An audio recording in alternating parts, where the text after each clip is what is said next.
Did you interview Jermaine O'Neal, and what was that like? He was as real and salty and genuine as I've ever heard an athlete. I was there on site producing. Colleen was in the chair interviewing him, so that sound was all her. No, I mean, yeah, I mean he's the X factor of the film. So. No question. Did you expect him to be as upset and kind of bitter about Ron as he was? Nope. I'm sitting there listening to this sound, and I undersell everything in this business. And, I remember my boss on the project, Joe Yanarella, he hit me up and he was like, "How is Jermaine?" And I said, "We have an atomic bomb here." And he was like, I've never heard you be happy about any shoot that you've ever been on. And I'm like, "No, this is an atomic bomb." He left no stone unturned. I honestly can't believe he was this brutally honest. And, I think he showed a very human side on how, when some things that are out of your control impact what you do professionally, and then that stuff that impacts you personally.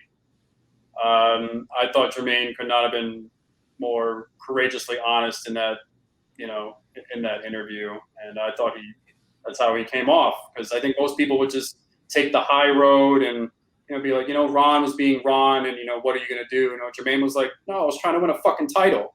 Like, that's what I was trying to do. And you and I are the best players on this team. I need you.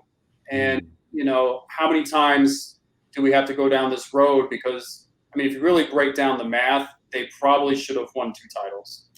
But, yeah, he was raw. And he was phenomenal. But I think the part that sounded so genuine was when, because there was a point early, he said, where I thought he was a little bitter. But at the end, it kind of all came together when he was jealous of Ron having a friendship with the fan. And you realize, like, he never had that relationship with Ron. Like, that's really what he wanted, was just a relationship so he could know where the hell he's coming from. That was my interpretation. I mean, look, all teammates, I think, want to know where they stand with one another. I don't think everybody has to, like, be best friends and hang out and go to the movies together. There's plenty of teams that didn't personally get along but functioned well enough to easily win a title. But no, Ron was not social for most of until he got older and calmed down.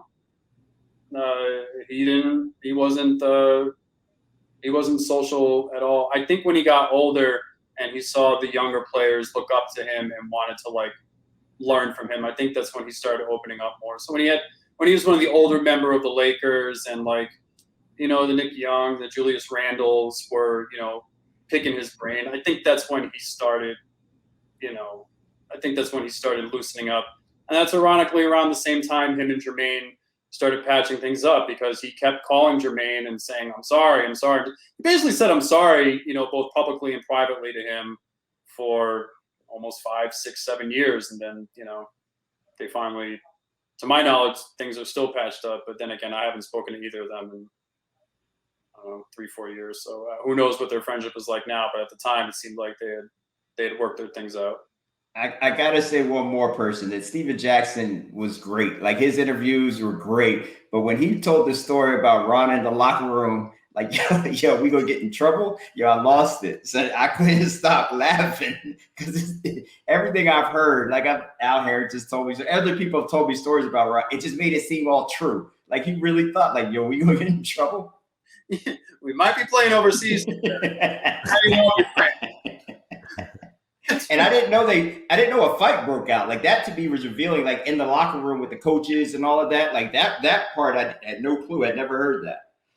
No, I mean, at the time, that stuff was always kept in-house. But, I think after a while, the statute of limitations of letting some stuff out of the locker room loosens up. And that's how, because we interviewed Jermaine first. So when we asked Steven Jackson about, this, he was like, "Yep, that's true. It went like this." And, he verified it all. So Yeah, I mean, it was a serious situation, but with these like dark comedic lines mixed in, you really got the ultimate like multi-emotional impact of what Ron had, on this team. So, I mean, yeah, I mean, these guys are like borderline television gold when they get in front of a